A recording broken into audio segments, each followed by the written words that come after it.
Hmm, Bulanyo, singkong kamu.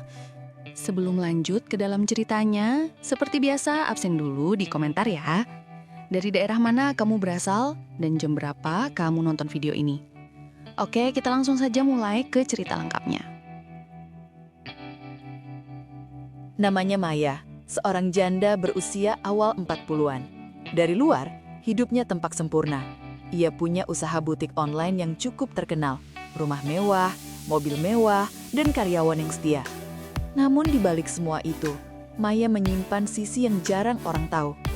Ia sulit bertahan dalam satu pernikahan.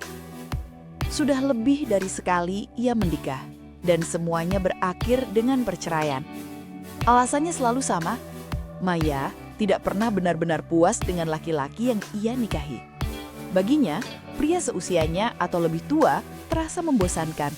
Hatinya selalu mencari sesuatu yang lain, sesuatu yang membuat darahnya berdesir dan pikirannya tak tenang. Kenapa aku harus bertahan dengan laki-laki yang tak bisa membuatku merasa hidup? Gumam Maya suatu malam sambil memandangi bayangan wajahnya di cermin. Ia tahu jawabannya. Sejak lama, Maya terobsesi dengan pria muda.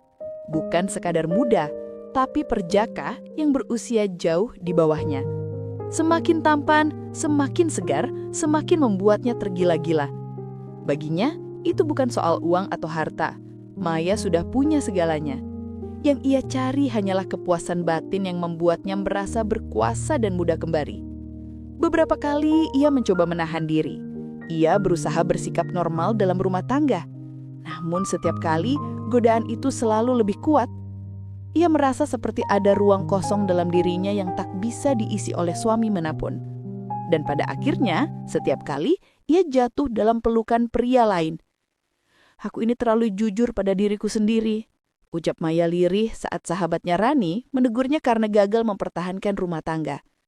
Jujur atau egois, Mai? Kamu tahu sendiri kan, bukan semua laki-laki bisa terima kelakuanmu. Maya tersenyum miring, mendegakkan tubuhnya. Aku nggak butuh mereka mengerti. Aku cuma butuh pria yang bisa bikin aku merasa hidup. Itu saja. Rani menghela nafas, tahu sahabatnya keras kepala. Tapi kamu sadar kan, semua pernikahanmu gagal karena alasan yang sama. Sampai kapan mau begini? Sampai aku dapat yang aku mau? Kalau bisa, yang muda, segar, dan gagah. Itu cukup. Kata-kata itu keluar begitu saja. Tapi di hati Maya, itulah kebenarannya. Ia tidak peduli bagaimana orang menilainya. Status janda kaya memberikannya kebebasan penuh untuk memilih jalan hidupnya. Baginya tidak ada salahnya menikmati hidup sesuai selera, meskipun selera itu dianggap tak wajar oleh banyak orang. Malam-malam panjang sering ia habiskan dengan imajinasi. Ia membayangkan seorang pria muda yang datang dalam hidupnya, menatapnya dengan agum, dan lalu jatuh dalam pesonanya. Setiap kali bayangan itu muncul, Maya merasa bersemangat kembali. Seakan usia 40-an hanya angka yang tak berarti. Suatu sore, ketika ia sedang mengatur stok baru untuk butiknya, salah satu stafnya bertanya, "Bu, kenapa ibu nggak coba nikah lagi aja? Kan banyak yang tertarik sama ibu." Maya tertawa kecil lalu menepuk bahu stafnya. "Nikah itu gampang, tapi buat apa kalau akhirnya aku merasa terpenjara? Aku butuh yang berbeda, yang lebih muda, segar. Kamu ngerti maksudku?" Stafnya hanya tersenyum kaku, tak berani menjawab. Maya tahu, orang-orang mungkin menganggapnya aneh, tapi ia tak peduli. Di balik senyum anggunnya, Maya menyimpan keberanian untuk mengikuti hasratnya sendiri. Ia tahu, hidup terlalu singkat untuk dihabiskan bersama orang yang salah. Dan bagi Maya, orang yang salah berarti pria yang tak bisa memenuhi obsesinya. Setiap kali ia melihat pemuda tampan lewat di jalan, ada perasaan liar yang menyelinap dalam hatinya. Ia merasa seperti gadis muda lagi, penuh rasa penasaran, penuh rasa ingin mencoba. Dan itulah yang membuatnya terus mencari meski harus mengorbankan status pernikahan dan reputasi. Bagi Maya, kepuasan batin bukan sekadar bonus, tapi tujuan. Ia tidak minta apapun dari pria. Tak butuh harta, tak butuh status. Cukup wajah tampan, tubuh gagah, dan semangat muda. Itu saja sudah membuatnya merasa hidup. Dan di saat banyak orang seusianya sibuk mengurus cucu atau menjaga rumah tangga, Maya justru memulai babak baru dalam hidupnya. Babak di mana ia bertekad menemukan pria muda yang sesuai dengan obsesinya. Seiring waktu, obsesi Maya terhadap pria muda makin nyata dalam kehidupannya. Ia tidak lagi merasa perlu menyembunyikan kebiasaannya. Jika dulu ia masih berhati-hati, kini ia justru berani membawa para pemuda yang ia dekati langsung ke rumahnya. Bagi Maya, rumah mewah yang ia tempati hanyalah tempat nyaman untuk dirinya. Soal ada pembantu yang keluar masuk, itu bukan masalah. Mereka sudah terbiasa melihat gaya hidup majikannya yang tidak biasa. Suatu siang, Maya masuk ke ruang tamu sambil menggandeng lengan seorang pemuda tinggi yang baru saja ia kenal seminggu lalu. Salah satu pembantunya, Siti, sedang membersihkan meja. Maya tersenyum kecil melihat ekspresi terkejut Siti, lalu berkata santai, "Jangan heran, Sit, ini tamu ibu. Siapin minuman ya, yang dingin." Siti menunduk cepat, lalu bergegas ke dapur. Meski sudah sering melihat, tetap saja ada rasa canggung. Maya tertawa kecil sambil melirik pemuda di sampingnya. "Lihat kan, mereka sudah biasa. Jadi kamu jangan tegang, anggap aja rumah sendiri." Pemuda itu tersenyum malu. "Tapi Bu, apa nggak aneh kalau saya sering kesini?" "Aneh? Justru aku suka kalau kamu sering datang. Aku nggak peduli orang mau ngomong apa. Yang penting aku seneng." Keberanian Maya membuat para pria muda yang ia dekati semakin mudah terjerat. Mereka tahu, di rumah itu, Maya akan memperlakukan mereka istimewa. Bukan hanya di rumah, Maya juga sering bepergian dengan para pria muda. Dan setiap kali, sopir pribadinya, Pak Arman, selalu setia mengantar. Pak Arman sudah bekerja lebih dari 10 tahun untuk Maya, sehingga ia tahu betul kebiasaan majikannya. Pernah suatu sore, Pak Arman menunggu Maya di parkiran hotel. Jarum jam sudah menunjukkan hampir 3 jam sejak Maya turun dari mobil bersama seorang pemuda. Ia hanya menghela napas panjang sambil membuka jendela mobil. Saat Maya akhirnya kembali, wajahnya tampak sumringah. "Maaf ya, Man, lama nunggu?" tanya Maya sambil menggodakan. Pak Arman menjawab datar. "Nggak apa-apa, Bu, sudah biasa." Maya tertawa pelan, lalu menyandarkan diri di kursi belakang. "Kamu memang supir paling sabar. Kalau bukan kamu, mungkin sudah kabur sejak lama." Pak Arman hanya tersenyum tipis lewat kaca spion, seolah sudah terlalu sering mendengar kata-kata itu. Meski tahu majikannya punya gaya hidup yang dianggap banyak orang tak wajar, ia tetap setia. Baginya Maya bukan sekadar bos, tapi seseorang yang sudah memberinya pekerjaan dan kehidupan layak. Bagi Maya, hidup seperti ini adalah bentuk kebebasan. Ia tidak merasa perlu menutupi apapun. Kalau ia ingin pergi bersama pria muda, ia akan melakukannya. Kalau ia ingin membawa mereka ke rumah, ia pun melakukannya tanpa ragu. Suatu malam, saat sedang duduk santai di ruang keluarga bersama seorang pemuda bernama Aldi, Maya berkata sambil tertawa kecil, "Kamu tahu Al, banyak orang mungkin bilang aku gila. Janda kaya, umur segini, tapi masih suka main sama anak muda. Tapi aku nggak peduli, hidupku, aturanku." Aldi menatapnya dengan sambil menggeleng. "Aku sih nggak masalah, Bu, selama ibu bahagia." Maya mencondongkan tubuh sedikit lebih dekat, lalu berbisik nakal. "Dan kamu bikin aku bahagia? Itu cukup kan?" Aldi terdiam sejenak, lalu hanya tersenyum. Semua itu bagi Maya hanyalah hiburan. Ia sadar, dari beberapa pria muda yang ia dekati, tak satu pun benar-benar serius dengannya. Mereka hanya menikmati royalnya Maya yang tidak segan mengeluarkan uang untuk mereka. Namun anehnya, Maya tidak marah. Ia justru menikmatinya. Bagi Maya, itu semua adalah cara mengusir kesepian. Selama ia bisa tersenyum, tertawa dan merasa muda kembali, uang bukanlah masalah. Malam demi malam, rumah mewahnya jadi saksi kebiasaannya itu. Para pembantu sudah terbiasa, sopir sudah terbiasa. Dan Maya semakin yakin, inilah hidup yang ia pilih. Hidup yang penuh warna, penuh keberanian, dan sedikit liar. Suatu siang yang panas, Maya merasa malas keluar rumah. Ia sedang bersantai di ruang tamu, memainkan ponselnya. Perutnya lapar, tapi ia tidak ingin repot. Akhirnya ia membuka aplikasi pesan makanan dan memesan makan siang. Beberapa menit kemudian, notifikasi berbunyi. "Pesanan Anda sedang diantar." Nama driver yang muncul membuat Maya mengernyit. "Raka." Ia belum pernah mendengar nama itu dari daftar driver yang biasa datang ke rumahnya. Tak lama, suara motor berhenti di depan pagar rumah. Maya melangkah keluar. Begitu melihat sosok pemuda yang turun dari motor, matanya langsung berbinar. Raka berdiri dengan jaket hijau dan helm masih di tangan. Wajahnya bersih, senyumnya ramah, dan tubuhnya tegap. Maya seakan lupa dengan usianya yang sudah lewat kepala 4. Ada rasa bergetar yang jarang ia rasakan. "Pesanan untuk Bu Maya?" tanya Raka sopan. Maya menahan senyum, lalu mengangguk. "Iya betul, kamu Raka ya?" "Iya Bu, ini makanannya." Raka menyodorkan kantong plastik dengan hati-hati. Maya memperhatikan jemari pemuda itu sejenak sebelum menerimanya. Ada sesuatu yang membuatnya sulit mengalihkan pandangan. "Terima kasih ya, Rak. Boleh nggak? Aku simpan nomor kamu. Biar kalau pesan lagi, langsung kamu yang antar." Raka agak terkejut.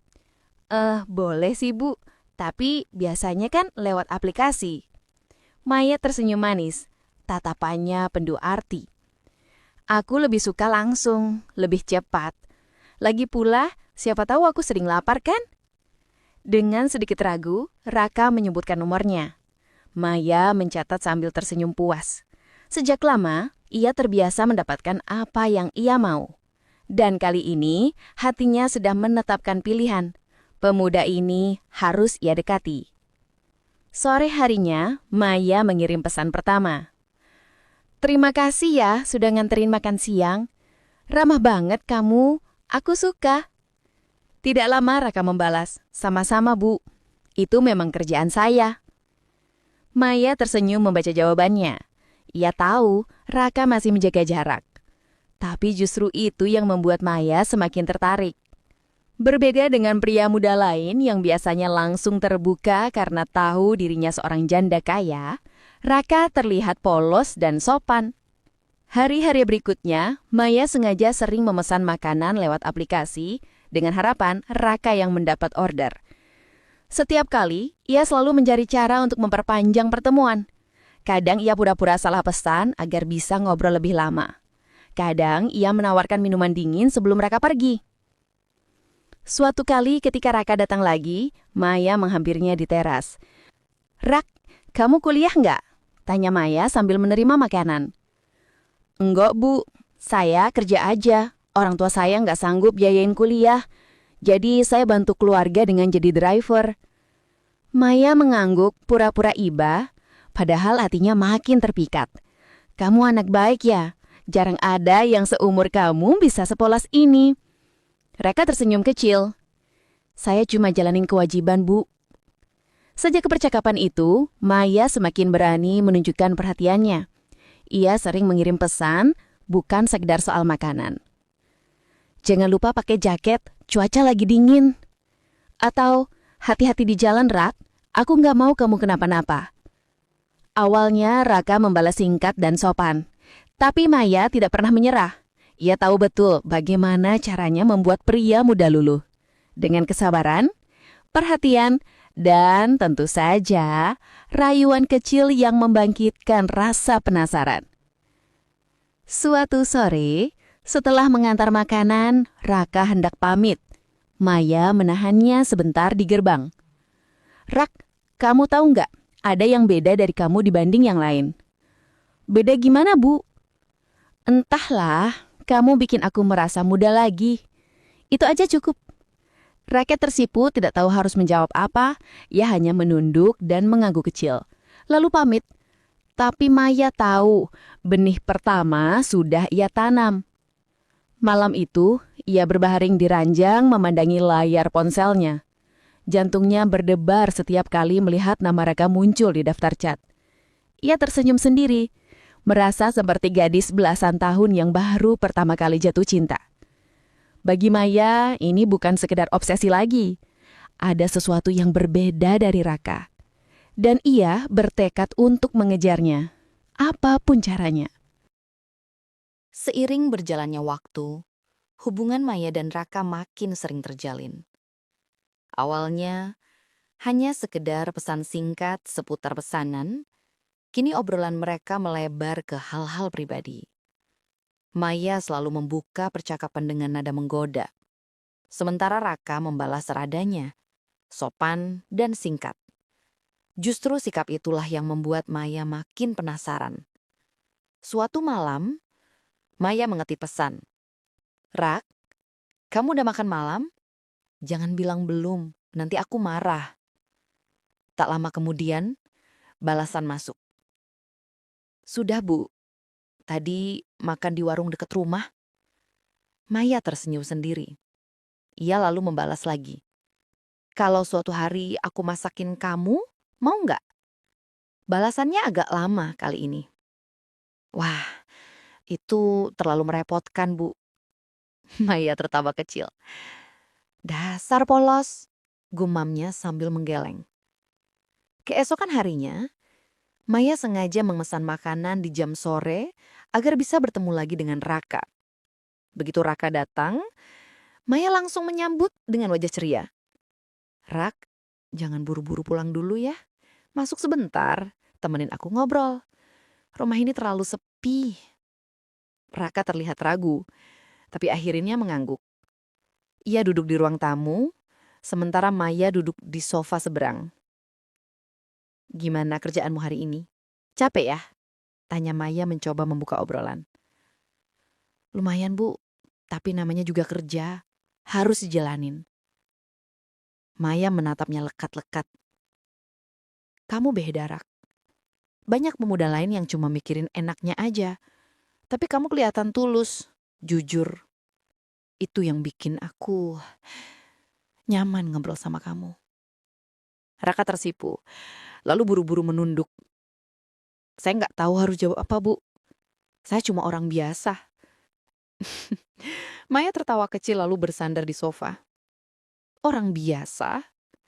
Menurutku kamu istimewa." Percakapan itu berlanjut dengan Maya bercerita tentang kesibukannya. Ia mengeluh tentang pekerjaan yang melelahkan, sekaligus tentang kesepiannya sebagai janda. Sesekali ia menyelipkan kalimat bernada godaan. "Kadang aku iri, lihat orang lain punya temen ngobrol di rumah. Aku pulang, sepi. Untung ada kamu sekarang." Raka terdiam, terlihat bingung dengan arah obrolan itu. "Bu, saya senang bisa bantu nganterin makanan, tapi kalau soal temen ngobrol, saya takut terlalu lancang." Maya mencodokkan tubuh, menatapnya dengan tatapan menggoda. "Lancang? Ah, kamu terlalu kaku. Aku cuma butuh seseorang yang mau dengerin. Dan aku rasa kamu orangnya." Percakapan sore itu berlangsung lebih lama dari yang Raka perkirakan. Ketika ia pamit, Maya menahannya sebentar. "Rak, jangan jauhin aku ya. Aku tahu aku lebih tua, tapi aku tulus. Kamu boleh percaya itu." Raka hanya mengangguk pelan, lalu bergegas pamit. Maya berdiri di depan pintu, menatap punggung Raka yang semakin jauh. Ada perasaan berbeda kali ini. Kalau dengan pria-pria muda sebelumnya, ia hanya mencari hiburan. Dengan Raka ada rasa ingin memiliki. Ia yakin pemuda itu adalah sosok yang selama ini ia cari. Polos, sopan, dan tidak tergoda dengan uang. Malamnya Maya kembali mengirim pesan. "Makasih ya udah nemenin ngebotol tadi. Aku seneng banget." Balasan datang beberapa menit kemudian. "Sama-sama, Bu. Saya juga seneng, meskipun agak canggung." Maya menggigit bibir, senyum nakal merekah. "Canggung? Nanti lama-lama kamu terbiasa. Hati-hati, nanti bisa keterusan nyaman sama aku." Raka tidak langsung membalas.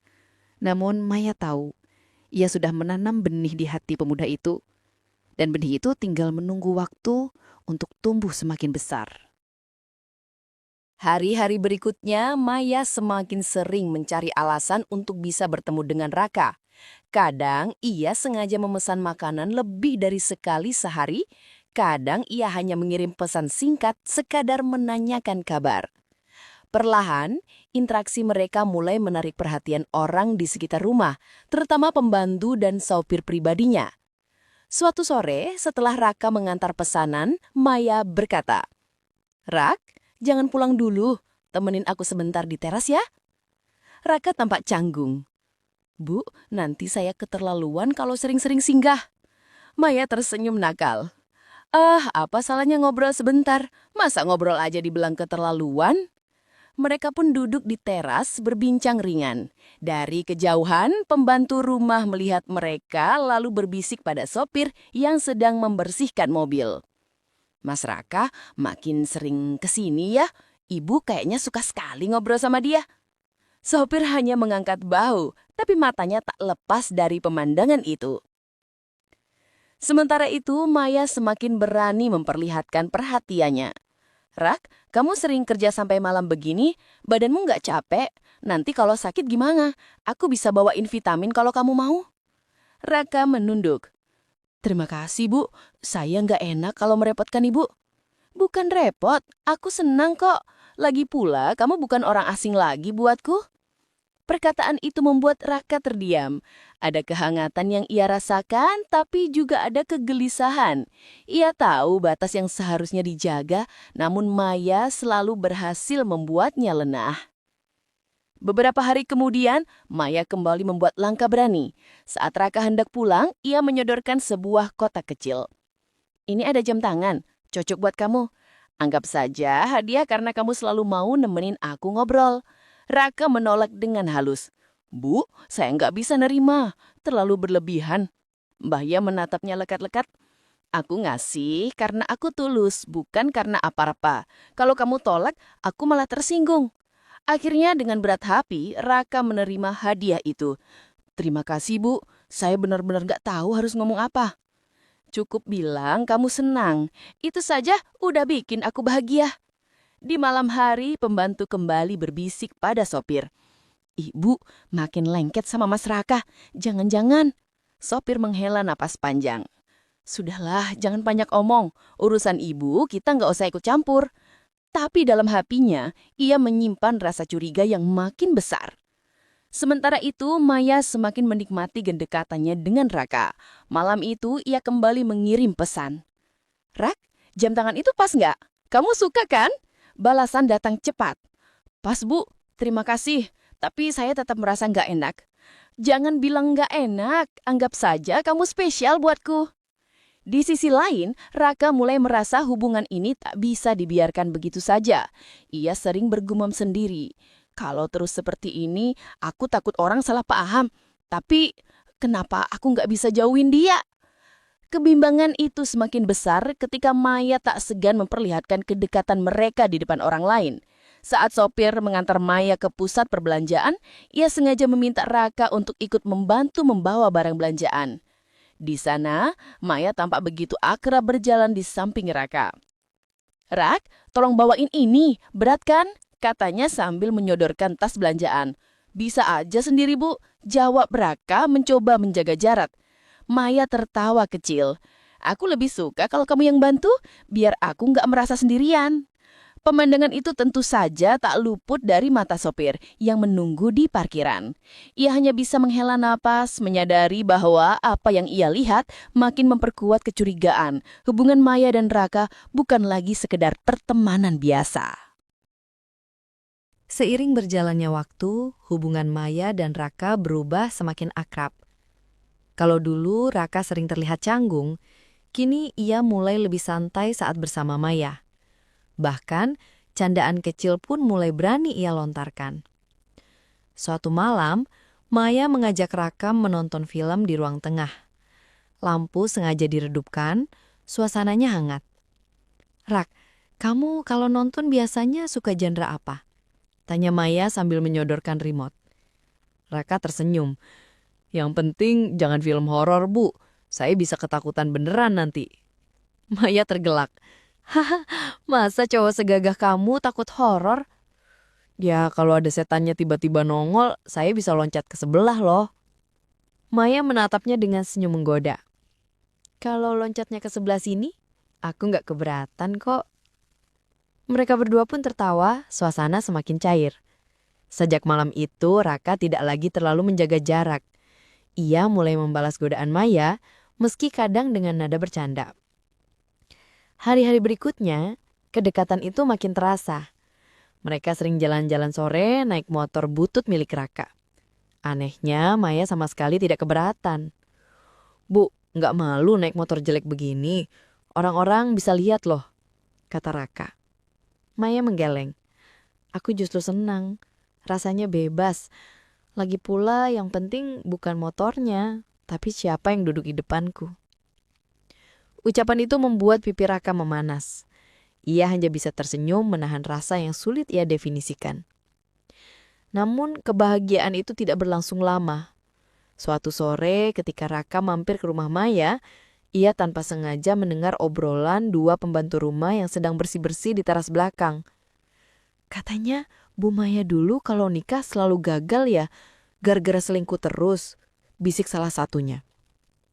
"Iya, aku juga dengar begitu. Bahkan ada yang bilang dia nggak pernah puas sama satu lelaki.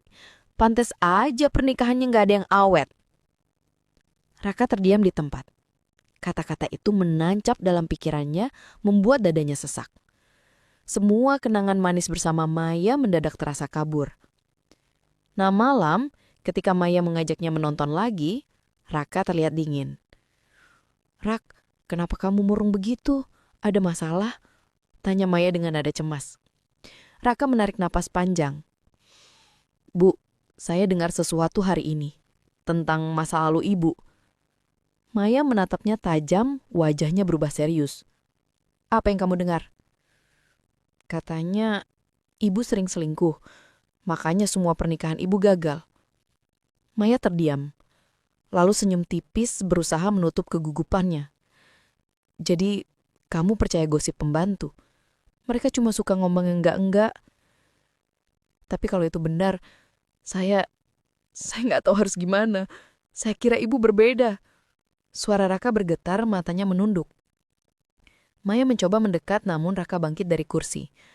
"Raka, dengar aku dulu. Jangan pergi begitu saja." Namun Raka melepaskan genggaman itu. "Maaf, saya nggak bisa." Malam itu, suasana rumah terasa begitu dingin. Maya termenung lama di ruang tengah menyesali masa lalunya yang kembali menghantui. Sedangkan Raka di kamarnya resah dengan perasaan campur aduk. Sejak kejadian itu, sikap Raka berubah. Ia mulai menjaga jarak, tak lagi sering bercanda atau menyapa dengan hangat. Chat dari Maya pun jarang ia balas. "Rak, kamu kenapa jadi dingin? Aku rindu obrolan kita." Balasan Raka singkat. "Saya sibuk, Bu. Maaf." Maya menggenggam ponselnya erat-erat, merasa hatinya perih. Ia sadar kebahagiaan yang baru saja dirasakannya kini mulai goyah. Namun dalam hati kecilnya, ia bertekad, "Aku tidak akan menyerah. Aku akan buktikan bahwa perasaanku ke Raka bukan sekedar obsesi. Dia harus tahu itu." Beberapa hari setelah sikap dingin Raka, Maya merasa tak kuat lagi.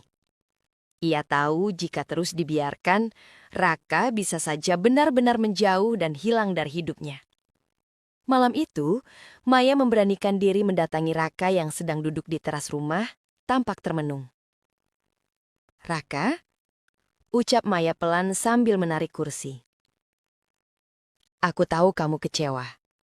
Tapi izinkan aku bicara jujur kali ini." Raka menoleh, wajahnya datar. "Silahkan, Bu." Maya menghela napas panjang.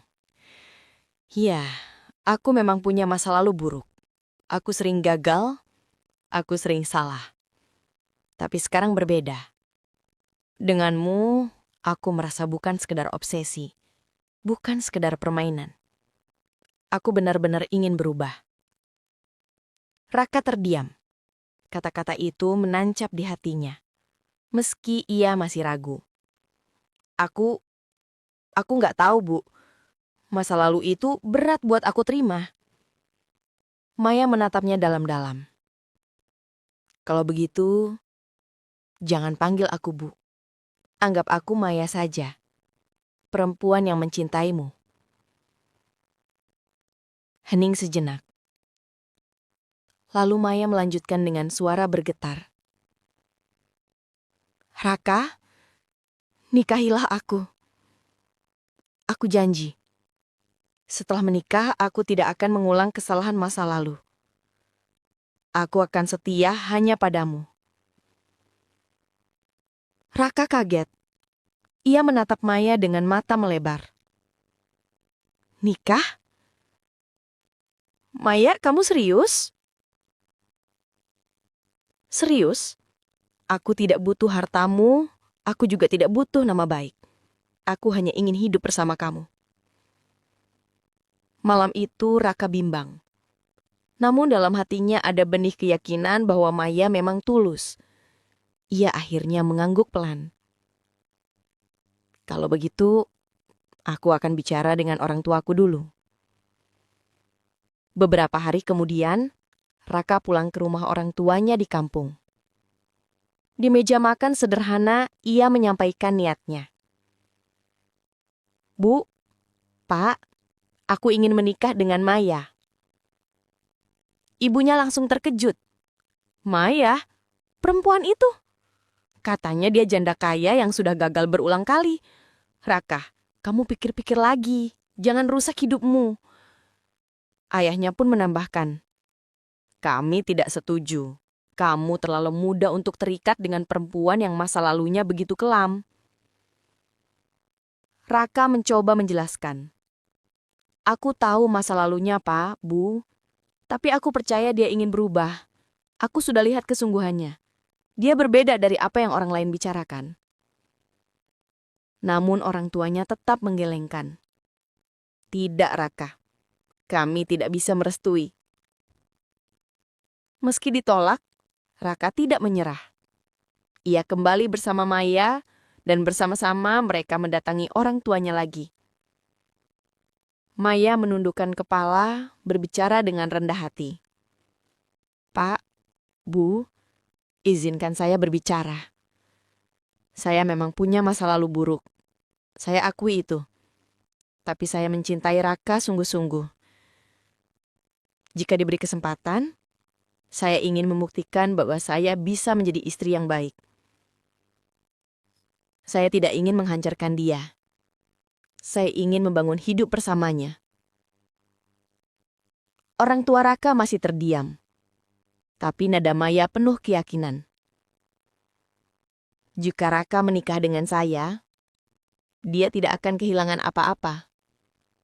Justru saya ingin mengajaknya mengurus usaha saya. Saya ingin kami sukses bersama, bukan hanya saya sendiri.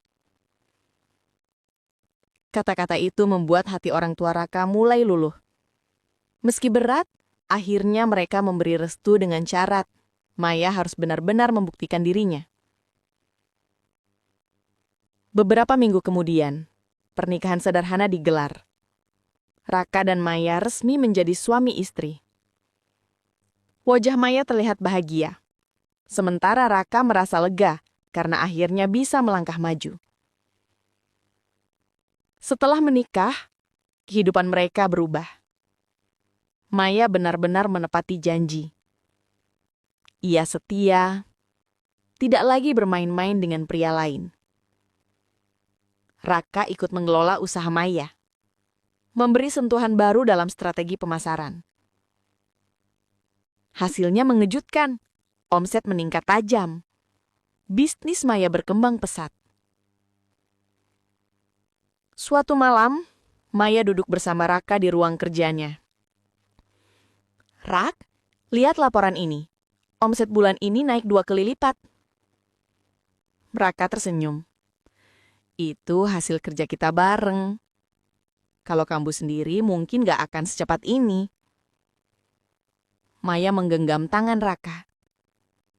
Terima kasih, Rak. Kamu bukan cuma suami buat aku, tapi juga penyelamat hidupku. Di sudut lain, orang tua Raka akhirnya mendengar kabar tentang kesuksesan itu. Mereka mulai percaya bahwa keputusan memberi restu adalah hal yang tepat. Bagi Maya, kesuksesan ini bukan hanya soal uang, tapi bukti bahwa cintanya pada Raka tulus. Dan bagi Raka, semua perjuangan itu menjadi jawaban bahwa cinta sejati bisa tumbuh bahkan dari masa lalu yang kelam.